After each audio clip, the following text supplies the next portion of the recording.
என்னங்க கொஞ்சம் வரீங்களா? என்னங்க விஷயம் ரொம்ப விபரீதமா போச்சு. சந்தோஷமா அலங்காரம் பண்ணிக்கிட்டு இருந்த பொண்ணு இந்த காளிமுத்து பையன் சந்திச்சு என்ன சொன்னானோ ஏது சொன்னானோ தெரியல. இந்த கல்யாணத்துக்கு சம்மதிக்க மாட்டேன்னு சத்தம் போடுறான். மனவரைக்கு வரமாட்டாளா? வரமாட்டாளா? நான் போய் கூட்டிட்டு வரேன்.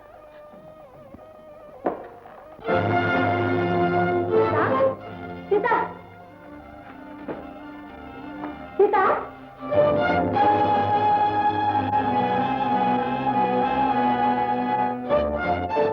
தப்பிச்சுட்டா? எனக்கு அப்பவே தெரியும். நான் சந்தேகப்பட்டது சரியா போச்சு. நான் தங்கச்சி கல்யாணம் எப்படி முடிச்சு போயிடும். சீதாவை கடத்திட்டா அப்புறம் தானே கல்யாணம் செய்துக்கலாங்கிற கட்ட எண்ணத்தோட அந்த காளிமுத்து பையனா சீதாவை மாற்றி வச்சிருக்கான். காளிமுத்து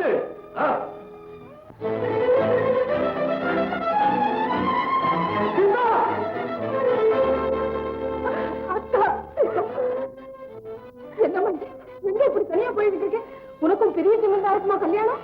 ஆமா அக்கா, எங்க அம்மா எனக்கு தெரியாம இவ்வளவு பெரிய துரோகம் பண்ணிட்டாங்க.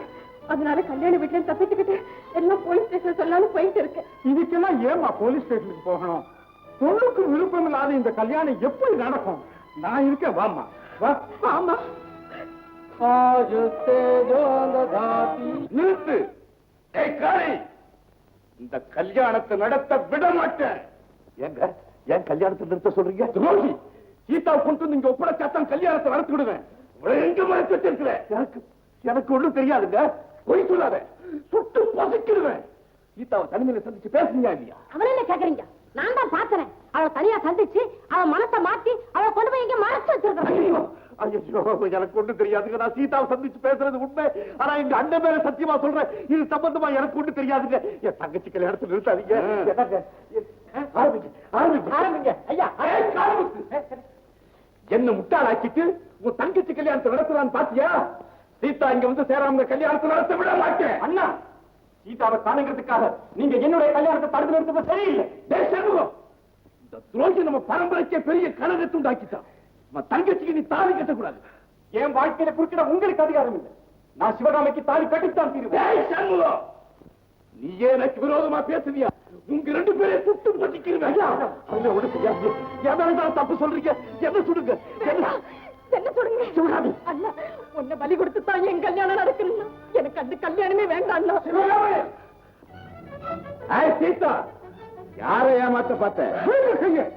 நீங்க பெரிய ஜமீன்தாராவே இருக்கலாம், ஆனா இஷ்டம் இல்லாம பொழுக்கு வலுக்கட்டாயமா தாலி கட்டுறதுக்கு உங்களுக்கு என்ன அதிகாரம் இருக்கு? என்னையே கல்யாணம் பண்ணிக்கிறேன்னு அவ எழுதி கொடுத்த லெட்டர் என்கிட்ட இருக்கு. ஆமாண்டா, அந்த மாதிரி கடுதாசி வந்தது உண்மைதான். அதை வச்சுக்கிட்டு தான் பெரிய ஜமீன்தார் 2 கல்யாணத்துக்கு ஏற்பாடு பண்ணாரு. நீங்க என்ன சொல்றீங்க? ஆமா, நீ கடுதாசி எழுதுறது உண்மைதானே? இல்ல இல்ல, இதுல ஏதோ மோசம் நடந்திருக்கு. நான் அந்த மாதிரி கடிதம் யாருக்குமே எழுதல. அப்படியா? என்னடா எல்லாரும் ஆடுறீங்க? பெரிய ஜமீன்தாருக்கு முன்ன கட்டி கொடுக்கணுங்கிற ஆசையில அவ எழுதுற மாதிரி அந்த கடிதத்தை நான் தான் எழுதுனேன். அண்ணா, உண்மை தெரியாம எவ்வளவு பெரிய தவறு செய்யிருந்தீங்க.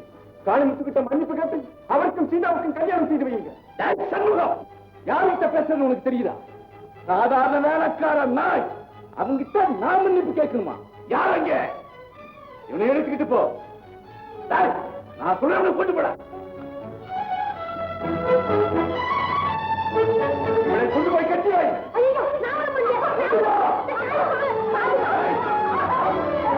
எனக்கும் சீதாவுக்கும் கல்யாணம் சொல்லி இந்த ஊரையே கூட்டி இருக்கிறேன். என் மானத்தை காப்பாற்ற இந்த கல்யாணம் நடந்தே தீரணும். என் உயிர் இருக்கிறவருக்கு இந்த கல்யாணத்தை நான் நடத்த விட மாட்டேன். இங்க இருக்கிறவங்க எல்லாத்துக்குமே சொல்றேன், இந்த கல்யாணத்துல விருப்பம் இல்லாதவங்க மரியாதையா வெளியில போலாம். உருக்கிற வந்து கலாட்டா பண்ணா புட்டு பொத்திக்குவேன். என்ன விடுங்க, என்ன விடுங்க. இந்த கொடுமையை பார்த்துக்கிட்டு எப்படிடா சும்மா நிக்கிறேன்? உன் முரட்டுத்தனமும் தைரியமும் எங்கடா போச்சு? இந்த ஜமீன்தார பார்த்து பயந்துட்டியா? பயப்படுறேன்னு மட்டும் இன்னொரு தடவை சொல்லாத. என் தங்கச்சி கல்யாணம் நடக்கிற வரைக்கும் யாரையும் தொடரதில்லைன்னு மஞ்சள் குங்குமத்து மேல ஆள விட்டுருக்கேன். அந்த சத்தியத்தை கட்டுப்படுத்த இப்ப நான் பேசாம இருக்கிறேன். காளி, முரட்டுத்தனத்தால பிறருக்கு கஷ்டத்தை கொடுக்க கூடாதுன்னு தான் சொன்னேனே தவிர அநியாயத்துக்கு அடங்கி போடான்னு சொல்லலையே. அப்படிதான் இப்பவே ஒரு வார்த்தை சொல்லு, அப்புறம் பாரு வேடிக்கை. சீதாவை காப்பாற்ற வேண்டியது உன்னுடைய கடமை. போ, அவளை காப்பாத்து. இப்ப பாரு.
ஓடுற ஒரே வேட்டு உன் தலைய சூரத்தங்க உடைக்கிற மாதிரி உடைச்சு விடுவேன். அந்த திமிர்வனை விடாது. சுதில், காளி, காளி, என்னை கொன்னுடாது. உன் காலில் விழுந்து மன்னிப்பு கேட்கிறேன். என்னை கொன்னுடாது. கேட்டியா நீ? காலில் விழுந்து மன்னிப்பு கேட்கிறாராம். காலில் பரம்பரை கௌரவம் பேசுங்க. உயிர் மேல உள்ள ஆசையினால தான் அந்த கௌரவத்தை மறந்து ஏன் காலில் விழுந்து மன்னிப்பு கேட்கிறேன்னு சொல்றேன். உன்னை கொன்னுடுவேன் பயப்படுறியா? சரி கோழை, உன் உயிர் எனக்கு தேவையில்லை. எடுத்துக்க துப்பாக்கி. என் தங்கச்சி கல்யாணம் எனக்கு ஒழுங்கா நடக்கணும், அவ்வளவுதான். அதுல தலையிட்ட எல்லாத்தையும் அக்கு வேற ஆணி வரையா கழட்டி விடுவேன். ஆமா உன் கையிலடா காலையில நினைச்சுக்க. எதை மன்னிச்சிடுறா, எதை மன்னிச்சிடு. இதுவரைக்கும் உன்னை வெறும் முரடாது நினைச்சேன். ஆனா பகைவனையே மன்னிக்கும் பரந்த மனசு உனக்கு இருக்குதுன்னு இப்பதான்டா புரிஞ்சுக்கிட்டேன். யாரையும் கண்ணை திறந்த தெய்வத்தாடி யாரங்க சண்முகத்தையும் பருவதத்தையும் கூட்டிட்டு வா. மருதமுத்து, என்ன மன்னிச்சிடுங்க. உங்க தம்பி முரடன் முத்தல்ல, கடல் ஆழத்தில் இருக்கிற விலை மதிக்க முடியாத முத்து. அண்ணா தம்பி, என்ன மன்னிச்சிடுப்பா. உன் இஷ்டப்படியே நான் செய்யறேன். அம்மா, உங்க மன சீதாவை என் தம்பிக்கு திருமணம் செய்யறதா முடிவு செஞ்சுட்டேன். என்ன சொல்றீங்க? உங்க தம்பிக்கா? ஆமா, என் ரெண்டாவது தம்பி. இதுவரைக்கும் எனக்கு ஒரு தம்பி தான் இருந்தான். இன்னையிலிருந்து காளிமுத்துவும் என் தம்பி தான். என்னுடைய ஆஸ்தி பாஸ்தில இவனுக்கு சம பங்குண்டு. இப்ப என்ன சொல்றீங்க? என்ன இப்படி கேட்டீங்க? காளிமுத்து இவர் யாரு? என் மருமக பிள்ளை. இவ்வளவு நாள் இதற்கு பலம் மட்டும்தான் இருந்தது. இப்ப பணமும் கூட சேர்ந்து வந்துருச்சு. எல்லாம் ஒண்ணுக்குள்ள ஒண்ணு. சீக்கிரமா கல்யாணத்தை முடிங்க. கட்டி மாறா, கட்டி மாறா.